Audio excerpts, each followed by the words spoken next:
स्वागत है यार एक और सी शानदार सी वीडियो में। तो भाई आज हमारे सामने मारुति सुजुकी के दो काफ़ी ज़्यादा डिमांडिंग प्रोडक्ट खड़े हैं। एक तरफ खड़ी है हमारी स्विफ्ट और दूसरी तरफ खड़ी है डिज़ायर। अगर कुछ लोग इसको सिर्फ डिज़ायर बोलते हैं तो नहीं भाई, जब से नई वाली आई है तो केवल आपको डिज़ायर के नाम से ही मिलेगी। आज इस वीडियो में ना ये सारी चीज़ें कवर करेंगे कि इन दोनों गाड़ियों में आपको क्या कुछ डिफरेंस है, क्योंकि दोनों वैसे तो अलग सेगमेंट की प्रोडक्ट हैं, बट लेकिन दोनों ही गाड़ी में आपको मात्र 37,000 रुपये का ही डिफरेंस आ जाता है। अब 37,000 रुपये एक गाड़ी के टाइम पे खरीदते टाइम कोई ना तो ज़्यादा है और ना ज़्यादा कम है, तो कन्फ्यूज़न तो बनती ही है कि 37,000 रुपये एक्स्ट्रा डाल के आपको डिज़ायर परचेज़ करनी चाहिए या फिर 37,000 रुपये कम देने के बाद आपको ये स्विफ्ट परचेज़ करनी चाहिए। सामने दोनों ही बेस मॉडल खड़े हैं, एल एक्स आई खड़े हुए हैं। दोनों में ही आपको यहाँ पे 37,000 रुपये का ही अंतर आपको देखने के लिए मिल जाएगा। इस वीडियो को बनाने का मेरा मोटिव पर्सनली यही है, क्योंकि लोग ना जब गाड़ियाँ परचेज़ करते हैं उनका सेगमेंट कभी भी डिसाइड नहीं होता। वो केवल पैसे देखते हैं और पैसे के हिसाब से ही उस बजट में कौन सा बढ़िया प्रोडक्ट है उसी को ही परचेज़ करते हैं। ये आपकी आती है हैचबैक सेगमेंट में और ये आती है सेडान सेगमेंट में। दोनों ही सेगमेंट अलग है, बट लेकिन 37,000 रुपये का डिफरेंस ज़्यादा नहीं है।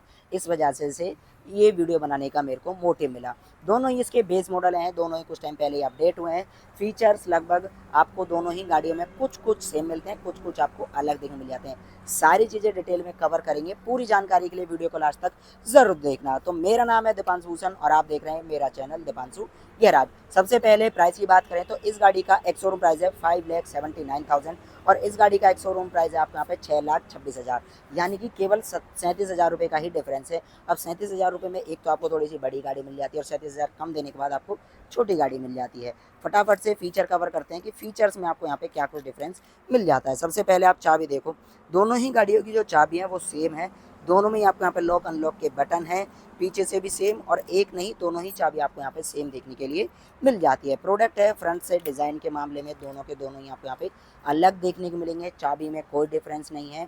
पर्सनली मेरे हिसाब से अगर आपको 37,000 रुपये एक्स्ट्रा दे सकते हो तो आप यहाँ पे डिज़ायर को ही परचेज़ करना, क्योंकि इसमें अगर आप सीएनजी भी लेते हो ना तो आपका बूट स्पेस काफ़ी हद तक बच जाता है, जो कि भाई स्विफ्ट में नहीं बचता।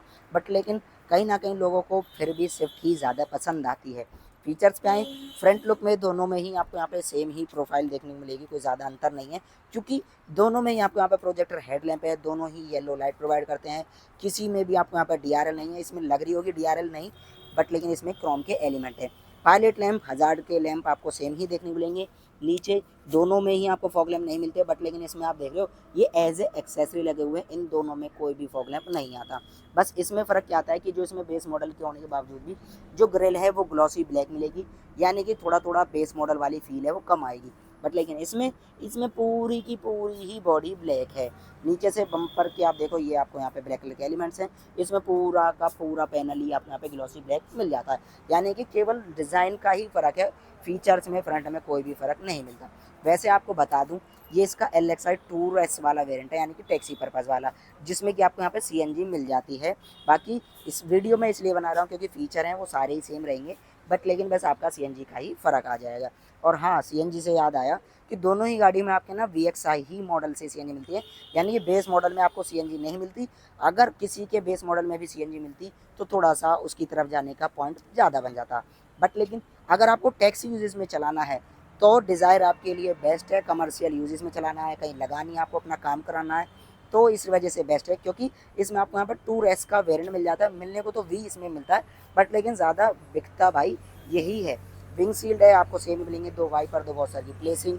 साइड प्रोफाइल से आप आओगे तो साइड प्रोफाइल से ORBM दोनों के ब्लैक हैं, कोई एडजस्टमेंट के कंट्रोल नहीं। डोर हैंडल तक आपको सेम है। व्हील कवर देखो, इसमें स्विफ्ट में लगे हुए हैं, इसमें नहीं लगे हुए, बट लेकिन नहीं, ये एज ए एक्सेसरी लगे हुए हैं। इसमें और इसमें सेम ही आपको मिलते हैं। प्रोफाइल की बात करें तो भाई इसमें आपको यहाँ पे भाई एग्जैक्ट प्रोफाइल कहाँ पे है, 14 इंच की आपको यहाँ पे प्रोफाइल देखने मिलेगी। और वहीं जैसे ही आप डिज़ायर की तरफ आओगे तो इसमें भी आपको 14 इंच की ही मिल जाएगी। एग्जैक्ट प्रोफाइल की बात करें 165/80R है, इसमें 165/80R, यानी कि टायर्स तक में दोनों में आपको सेम ही चीज़ें मिल जाएंगी। बट लेकिन जैसे ही आप रियर प्रोफाइल में आओगे तो रियर प्रोफाइल में आपको यहाँ पे अंतर है काफ़ी ही देखने के लिए मिलेगा। क्यों? क्योंकि भाई ये गाड़ी इतने में ही ख़त्म हो जाती है, बट लेकिन उसमें आपको एक्स्ट्रा ट्रंक, बूट आपको मिल जाता है, जो कि इसमें नहीं मिलता। टेल लाइट, आगे तो हेलोजन लैंप है येलो लाइट वाले, बट लेकिन दोनों में ही आपको यहाँ पे एलईडी लैंप है, एलईडी स्टॉप लैंप है। पीछे देखो जैसे ये एलएक्सआई मतलब ये 2S वाला वेरिएंट है, बट लेकिन आप ये सोचो कि एलएक्सआई है, क्योंकि फ़र्क कुछ नहीं है, खाली सीएनजी के सिलेंडर का ही फ़र्क है।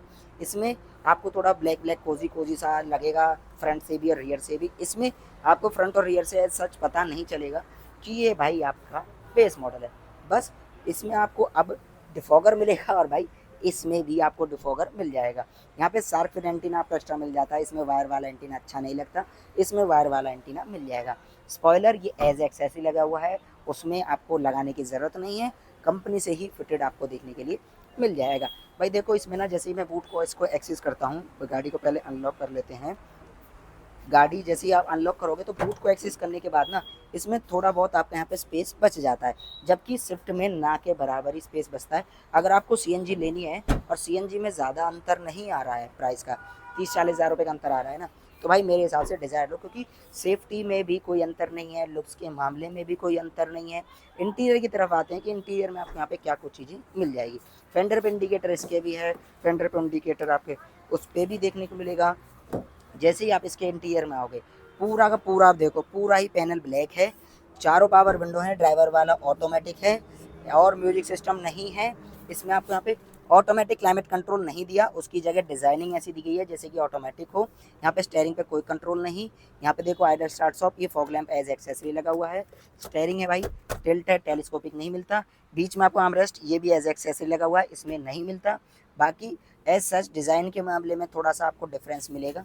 बाकी फीचर्स में आपको केवल चारों power window, centre locking, driver वाली हाइट एडजस्टमेंट का कोई सिस्टम नहीं मिलता। पर जैसे ही हम डिज़ायर की तरफ आएँ, डिज़ायर में देखते हैं कि डिज़ायर में आपको क्या कुछ अंतर मिलेगा। तो भाई देखो डिज़ायर में सबसे पहले अंतर मिलेगा आपको थोड़ा क्लासी, थोड़ा प्रीमियमनेस की, जैसे कि ये जो आप देख रहे हो, ये जो क्रीम कलर का जो इंटीरियर और ब्लैक कलर के साथ इस्तेमाल किया गया है, ये लगता नहीं कि इसका बेस मॉडल है। देखने में ऐसे लगेगा जैसे कि थोड़ा अपर मॉडल हो। यानी कि अगर आप बाहर से केवल इस गाड़ी में म्यूजिक सिस्टम या फिर एक दो चीज़ और एक्स्ट्रा लगवा लेते हो ना, तो उसके बाद आपको इसमें एज सच बेस मॉडल वाली फीलिंग नहीं आएगी।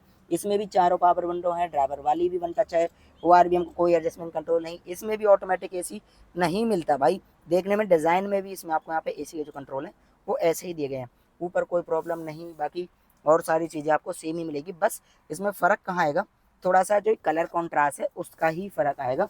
बाकी दोनों में ही आपको सेम ग्राउंड क्लियरेंस मिलेगी, सेम फीचर मिलेंगे। रियर की तरफ आए तो भाई देखो जैसे रियर में इसमें आपको चारों पावर विंडो तो है, पीछे आपको कोई हेडरेस्ट एडजस्टेबल नहीं, कोई आर्मरेस्ट नहीं, कोई 60-40 सीट्स नहीं, और रियर में आपको कोई भी एसी का वेंट नहीं। और जैसे ही आप स्विफ्ट की तरफ आओगे तो स्विफ्ट में भाई आपको पहले तो गाड़ी भाई अनलॉक करनी पड़ेगी। स्विफ्ट में देखो, स्विफ्ट में भी आपको कोई भी रियर में एसी का वेंट नहीं मिलता। साथ में पीछे इसमें कोई 60-40 स्प्लिट सीट नहीं है, कोई भी आपको यहाँ पे आर्मरेस्ट नहीं मिलता। हेड रेस्ट इसमें भी आपको फिक्स्ड ही मिल जाते हैं।